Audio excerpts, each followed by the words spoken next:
Let's fry a whole fish with 3 flavored sauce. I am a huge fan of whole fish dishes, both steamed and fried. Admittedly, there's plenty of seafood markets around me, but there's not enough restaurants that will fry the whole fish on demand for you. In fact, most of the time, if you want a fried whole fish, you're going to end up getting it from like an H Mart or a 99 Ranch where they will fry it there for you. It's a really tough dish to do inside the house as well due to the size and smell of the oil, so my outdoor wok is going to suit this perfectly. I found some whole Branzino that looked really fresh, and this is a fish that is typically cooked whole, so I know it's going to do really well with this process. The flesh of a Branzino is mild and delicate, which is going to pair really well with the Thai-inspired 3 flavored sauce we're going to put on top. I'm going to start by cleaning up my fish a little bit. I did get it scaled and gutted from the seafood market, but I'm going to cut off the fins as they tend to fall off and burn sometimes during frying. You can certainly leave them on if you want to. Next, I'm going to take a small paring knife and just run the back of my knife down the skin of the fish. I'm not trying to cut or puncture it here. What I want to do is locate any scales that may have been left on, as well as squeegee away some of the fluid that's just naturally there. I ended up finding a good amount of scales near the fins and the tail, which fish markets will often miss. Next, I'm going to get my fish into a pan and lightly cover the skin and insides with salt. I'm not trying to douse it in salt here, but what I want to do is get a really nice seasoning going on and get that flesh to start to firm up a little bit. Once I've got my salt in there, I'm going to set this aside for 5 to 10 minutes while we work on the ingredients for our sauce.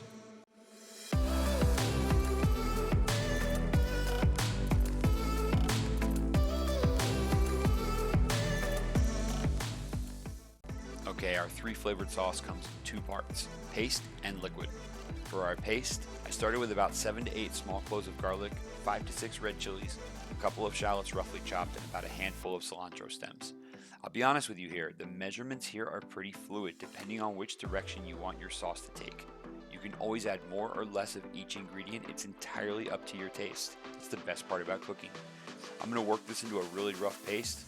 I like consistency like this, but how fine you want to make it is entirely up to you. Now that I've got a little bit of a chunky paste, I'm going to start to work on my liquid half. I'm going to start with 2 half domes of palm sugar. You buy them in little containers in this size. We're going to add 2 tablespoons of tamarind concentrate, 2 tablespoons of fish sauce, and the juice of 1 lime. Remember, whenever you juice a citrus like a lemon or a lime, roll it first to get out as much juice as possible.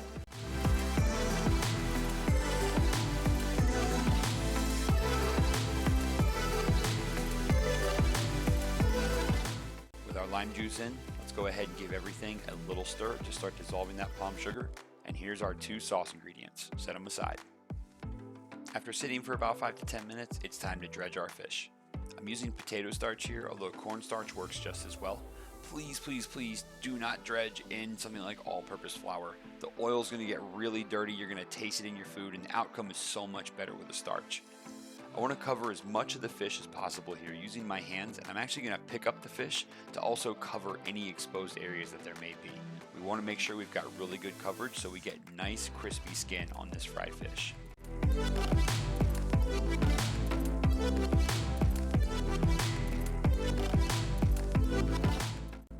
When we've got good coverage on the fish, go ahead and pick it up by the tail and give it a couple of light pats on either side. Not enough to damage the fish here, we're not trying to beat it up, but we do want to shake off that excess starch so it doesn't clump up in our oil when we cook it.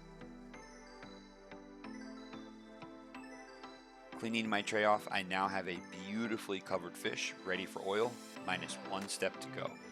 I grabbed a knife and went ahead and scored the flesh of the fish. This is actually a really important step that you want to make sure you include every time you either steam or fry a whole fish. What we're doing here is actually creating pockets for the cooking liquid to get inside and make sure we get an even cook between the body of the fish and then the thinner tail as well. This part's very important, make sure you don't skip it.